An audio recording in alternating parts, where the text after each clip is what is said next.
নিশ্চয়ই জানি জীবনের জীবনের শেষ মুহূর্তে দাঁড়িয়ে মিথ্যে কথা কেনই বা বলবো। আচ্ছা, আজ খঞ্জনা গ্রামে যাওনি কখনো তুমি? খঞ্জনা? হ্যাঁ। বাহ, ভারী মিষ্টি নাম তো। তোমার বাড়ি কোথায়? বাঁকুড়া জেলায়। গ্রামের নাম হয় কৃষ্ণপুর না হয় বিষ্ণুপুর, ভুলে গেছি। ভুলে গেছো? কেন ভুলে গেছো কেন? ছেলেবেলায় বাড়ি থেকে পালিয়ে এসেছিলাম তো। ও আচ্ছা, আচ্ছা তুমি বই ভালোবাসো? বই? হ্যাঁ, বই, কবিতার বই, রবীন্দ্রনাথের বই, যা তুমি প্রত্যেক দিন রাত্রে ঘুম পাড়াবার সময় আমাকে আবৃত্তি করে শোনাতে। আবৃত্তি কাকে বলে আমি তাই জানি না। জানো না? তা তা কোন হাই স্কুলে পড়তে তুমি? অত দূর এগোতে পারিনি, ওই পাঠশালা থেকেই পালিয়েছিলাম। লেখাপড়া জানো না? কিন্তু কিন্তু জেল সুপারের কাছে শুনলাম তুমি নাকি বই লিখেছো। লেখাপড়া জানো না তো বই লিখলে কেমন করে? বাংলাদেশে বই লেখার জন্য লেখাপড়া জানার তো দরকার হয় না। এই যেমন ভাবে তোমার সঙ্গে কথা বলছি তেমনি ভাবেই লিখেছি। তাছাড়া তাছাড়া মিথ্যে কথা মিষ্টি করে বানিয়ে বানিয়ে লিখতে তো কোনো অসুবিধা হয় না। সব মিথ্যে কথা লিখেছো? হ্যাঁ, সব মিথ্যে কথা। কেন লিখে তবে? কি করব, লোকে খুনির জীবনের মধ্যে রোমাঞ্চ খোঁজে, সেইটাই বেশি করে দিয়েছি। ও, আচ্ছা আচ্ছা, আমি এত কথা জিজ্ঞেস করছি, তুমি রাগ করছো না তো? না না না, আমার সাথে কথা বলে তুমি যদি সান্ত্বনা পাও তাতে তাতে আমি কেন পাঁচ সাথে পারি? আর কিছু জিজ্ঞেস করবার থাকলে করো। তুমি তুমি বই টই কিচ্ছু করোনি? না। তোমার সঙ্গে মিঠুদার কোনো আদর নেই এই কথা বলবো না, আদর একটা নিশ্চয়ই আছে, কিন্তু কিন্তু আমি ধরতে পারছি না। মিঠু? মিঠু বুঝি তোমার দাদার নাম? হ্যাঁ। আচ্ছা আচ্ছা, রবীন্দ্রনাথের কোন কবিতা তোমার মুখস্থ আছে? না। আমি আমি কয়েকটা লাইন বলি, দেখো না পরের লাইনগুলো তোমার মনে পড়ে কিনা। বলি, কৃষ্ণ বলি আমি তারই বলি, কালো তারই বলে গায়ের লোক, মেঘলা দিনে দেখেছিলেন মাঠে কালো মেঘ, কালো হরিণ চোখ, ঘুমটা মাথায় ছিল না তার মোটে, মুক্ত বেনি পিঠের পরে। বলো বলো না, বলো তারপরে লাইনগুলো বলো। বলেছি তো আমি আবৃত্তি করতে জানি না। তাহলে তুমি আমার মিঠুদা নাও। আমার মিঠুদা যদি হতে তাহলে তুমি এক্ষুনি বলে উঠতে, কালো তা সে যতই কালো হোক, দেখেছি তার কালো হরিণ চোখ। তুমি চলে যাচ্ছ? অফিসারকে কথা দিয়েছিলাম, যদি তুমি আমার দাদা না হও অনর্থক সময় নষ্ট করবো না। একটু বসো। এবার আমি একটা কথা জিজ্ঞাসা করি তোমাকে। তুমি আমাকে কি জিজ্ঞাসা করবে? তুমি তো কিছুই জানো না, আমাকে তো চিনোই না তুমি। সে কথা সত্যি, তবু জিজ্ঞেস করি। আচ্ছা, দাঁড়াও, আমি চটজলদি ওই জানলাটা বন্ধ করে দিয়ে আসি। আমরা কথা বলবো আর ওই সামনের ফাঁসি কাটা আমার দিকে তাকিয়ে প্রবল তুলবে, তা তো হয় না। এক মিনিট। আচ্ছা, আমি একটা কথা কিছুতেই বুঝতে পারছি না। নিজেরা না এসে তোমার বাপ মা কোন আকেলে তোমার মতো একটা কোচিং মেয়েকে এত দূরে পাঠিয়ে দিলেন। বাবা নেই আমার, আর মা বিছানায় পড়ে আছেন, ওঠবার ক্ষমতাই নেই তার। ও আচ্ছা, তোমার দাদার ডাক নাম তো মিঠু বললে না? ভালো নামটা কি? ও মুজাক্কর মজুমদার। দাদা সেই যে 16 বছর বয়সে নিজে রোজগার করবে বলে বাড়ি থেকে চলে গেছে, আর ফেরেনি। আর তার জন্যই তো ভেবে ভেবে মাছ মরতে বসেছে। আমি ভাবতে পারি গিয়ে কি বলবো তাকে, কেন মিঠুদা এমন করলো, কোথায় যে গেল। কি সুন্দর আবৃত্তি করতো মিঠুদা, প্রত্যেক দিন আমার ঘুমোবার আগে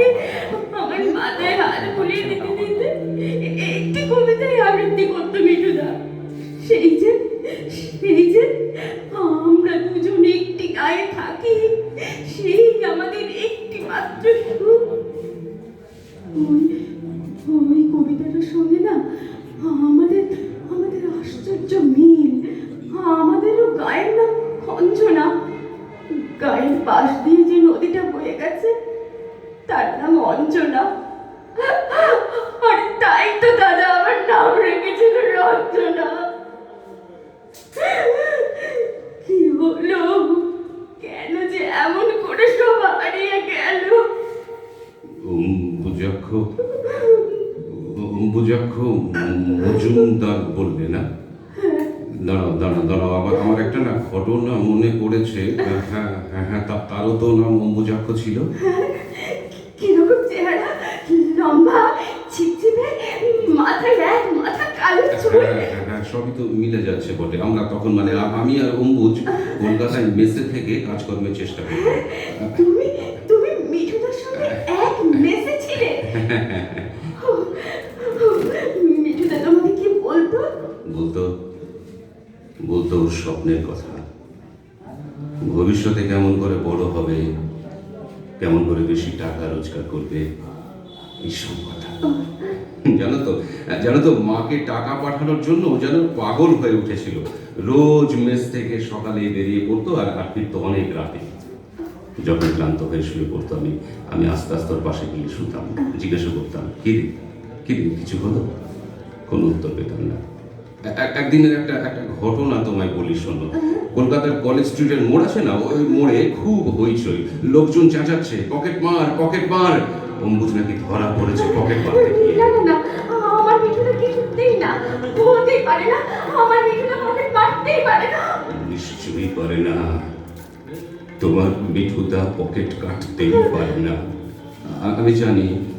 আমি জানি অম্বুজ কখনোই পকেট মারতে পারে না, কিন্তু শহরের লোক তো তাকেই দোষী সাব্যস্ত করে পুলিশের হাতে ধরিয়ে দিল।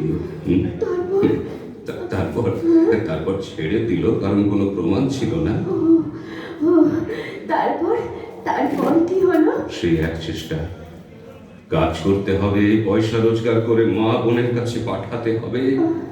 বোকা অম্বুজটা জানতো না জানো সমাজের রথের চাকা কেমন করে ঘুরিয়ে টাকা তৈরি করতে হয়। এদিকে মেসের মালিক হুকুম দিল যে 12 ঘন্টার মধ্যে টাকা না দিলে তার আর মেসে ঢোকা হবে না। কি করলো তখন মিঠুদা?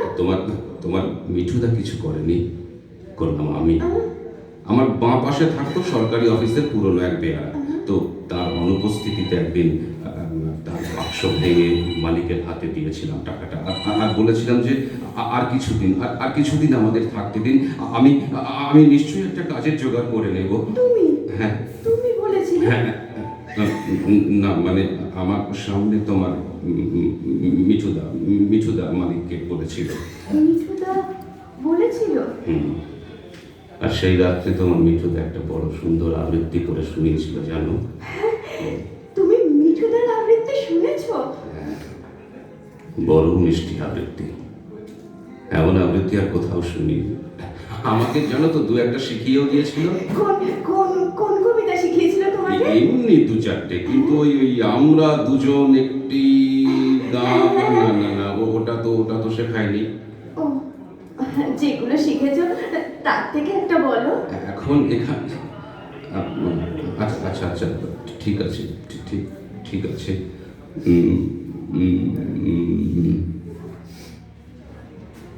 দুঃখের দেখেছি নিত্য, পাপের দেখেছি নানা ছলে, অশান্তির ঘূর্ণি দেখি জীবনের স্রোতে পরে, মৃত্যু করে লুকোচুরি সমস্ত পৃথিবী জুড়ি, ভেসে যায় তারা সরে যায়, জীবনের করে যায় ক্ষণিক বিদ্রোহ, আজ দেখো তাহাদের অভ্র।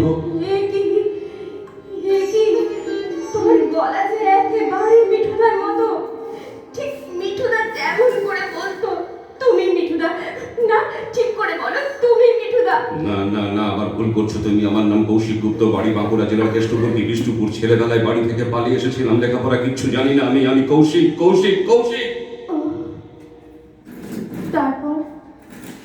তারপর মিঠুদার কি হলো? সেখান থেকে সে কোথায় গেছে আমাকে বলো। দুটো না পূর্ণনা অর্ধকুম্ভ কি একটা যোগে আমরা সেদিন গঙ্গায় চান করতে গেছি। স্নান সেরে উঠছি, এমন সময় একটি একটি মেয়ে আর্তচিৎকার কেঁদে উঠল, ওগো ওগো, তোমরা কে কোথায় আছো? আমার ছেলে হারিয়ে গেছে, তাকে খুঁজে এনে দাও। কে একজন বললো, ওই তো দূরে জলে ডুবে যাচ্ছে। অনেকেই লাফিয়ে পড়লো জলে। চেয়ে দেখি আমার পাশে অম্বুজ নেই, সেও ঝাঁপিয়ে পড়েছে জলে। মিঠুদা খুব ভালো সাঁতার জানতো। তারপর কি হলো? সবাই এক এক করে উঠে এলো। হ্যাঁ। কেউ পায়নি সেই মায়ের বাচ্চাটাকে, জানো। টিপয় তখন একটা একটা আর্তচিৎকার উঠলো, বান আসছে, বান আসছে। সবাই সবাই না নিজের মতো করে জল ছেড়ে উঠে পড়লো। দূরে তখন বান দেখা যাচ্ছে। হঠাৎ হঠাৎ জলের উপর থেকে শব্দ ভেসে এলো, এই যে নিন আপনার ছেলে। চেয়ে দেখি ডান হাতে বুকের কাছে বাচ্চাটিকে ধরে মা হাতে জল কাটতে কাটতে বাংলার সেই বীর সন্তান অম্বুজাক্ষ মজুমদারে গিয়ে এলো। ছেলেটিকে তার কাছ থেকে কি একজন যেন ছোঁ মেরে তুলে নিল। কিন্তু অম্বুজকে ধরে তোলবার কথা কারো মনে পড়ল না। বান এসে তীরে আছাড় খেয়ে পড়ল। আমার মিঠুদা, সে কোথায় গেল? কেউ জানে না। সে তো খুব বড় লোক ছিল না। সে তো মঠ মন্দির সব তৈরি করেনি। সে কেবল একটি মাকে তার ছেলে ফেরত দিয়েছিল। তাই বোধ করি সমুদ্রের বান তাকে সমুদ্রে তুমি তো ভীষণ ভীষণ বোকা মেয়ে। আরে এত বড় বীর যার ভাই, সে কখনো অমন করে কাঁদতে পারে না। না, তার কাঁদা উচিত। রঞ্জনা গর্ব হচ্ছে না তোমার মিঠুদার জন্য?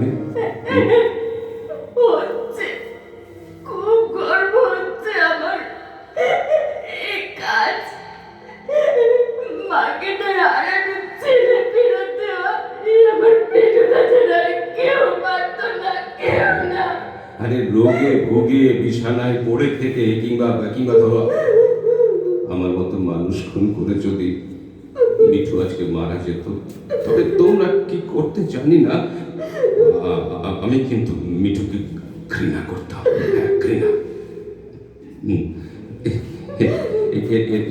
এরপর তুমি যখন ফিরে গিয়ে তোমার মায়ের কাছে সব কথা বলবে, তার কথা বলবে, তখন বলতে বলতে তোমার বুক কেমন ভরে উঠবে। আর মা এমন বীরপুত্রকে গর্ভে ধরেছিলেন বলে আনন্দে চোখে জল ফেলবেন। কি তুমি সত্যি সত্যি বলছো? আমার মনে কষ্ট হবে বলে মিঠুদার নামে বানিয়ে অমনি একটা গল্প বলছো? একজন চলে গেছে, আর আমিও তো এখনই যাব। এই সময় প্রিয় বন্ধুর নামে মিথ্যে কথা বলে কি হবে বোন? তুমি আমাকে বোন বললে, তার মানে তুমিও আমার দাদা হলে? হলাম বই কি? মিঠুর বোনের দাদা হওয়ার লোভ কি সামলানো চাইবে? মাকে গিয়ে কি বলবো তোমার কথা বলে দাও। বলবে কি? বলবে তাঁর অভাগা দিশেহারা এই অজানা ছেলেকে যেন তিনি ক্ষমা করেন। শোনো না, শোনো, এতে আমার রোজগারের কিছু টাকা আছে। না নেব না, বলো না, ধরো। ভাইয়ের টাকা বোন না নিলে কে নেবে বোন? শোনো, এই দিয়ে না তুমি দুটি হার গড়াবে, একটি মায়ের, একটি তোমার। মায়ের লকেটে লেখা থাকবে তার ছেলের নাম অম্বুজ, আর তোমার লকেটে লেখা থাকবে তোমার এই হতভাগা দাদার নাম খুশি। সেই দিকে তাকালেই তোমার মনে পড়বে তোমার এই খুবই দাদার কথা। ভাই ফোঁটার দিনে যদি তোমার চোখ দিয়ে এক ফোঁটা জলও তার ওপর পড়ে, তবে সেই জলের ফোঁটা আমার কপালে নিশ্চয়ই ঝরঝর হবে। তোমাকে একটা প্রণাম করবো? আচ্ছা, করো। আসি। এসো। আমাদের আমাদের এই গ্রামের নামটি খঞ্জনা, আমাদের এই নদীর নামটি অঞ্জনা। আমার নাম তো জানে গাঁয়ের 5 জনে, আমাদের সেই তাহার নামটি রঞ্জনা। আমরা দুজন একটি গাঁয়ে থাকি, সেই আমাদের একটি মাত্র সুখ। তাদের গাছে গায় যে দোয়েল পাখি, তাহার গানে নাচে আমার বুক। তাহার দুটি পালন করা ভেড়া চড়ে বেড়ায় মোদের বটমূলে, যদি ভাঙে আমার ক্ষেতের বেড়া কোলের পরে। ও সময় হয়ে গেছে, চলুন তাহলে। বাবা কৌশিক, ভগবানের নাম শুনলে তো তুমি জ্বলে ওঠো, কিন্তু বাবা এ সময় গীতা শুনতে হয়। আমি পড়ি, তুমি একটু কান পেতে শোনো, কেমন? বলে যান। ন জায়তে মিয়তে বা কদাচিতং, নয়ং ভূত্তা ভবিতা বা নয় ভূয়, অজ নিত্যং শাশ্বতয়ং পুরাণ, ন হন্যতে হন্যমান। দুইটি পাড়ায় বড়ই কাছাকাছি, মাঝে শুধু একটি মাঠের ফাঁক। তাদের বনে অনেক মধুমাছি, মোদের বনে বাঁধে মধুর চাক। অসংসিদিন্নানিং যথা বিহায়, তাদের নবানি ঘাটে পূজার জপমালা ভেসে আসে মোদের মাথা ঘাট। কি হলো পণ্ডিত মশাই? তথা শরীরাণি বিহায় তাদের পাড়ার কুসুম ফুলের ডালা বেচতে আসে মোদের পাড়ার হাটে। আরে আপনি তো পিছিয়ে পড়ছেন, চলুন চলুন বলে যান। ছিন্দন্তি শস্ত্রাণি, আমাদের এই গ্রামের নামটি খঞ্জনা, না চৈনং আমাদের এই নদীর নামটি অঞ্জনা। সয়ন্তি আমার নাম তো জানে গাঁয়ের 5 জনে, আমাদের সেই তাহার নামটি রঞ্জনা। আমাদের সেই তাহার নামটি রঞ্জনা, আমাদের সেই তাহার নামটি রঞ্জনা।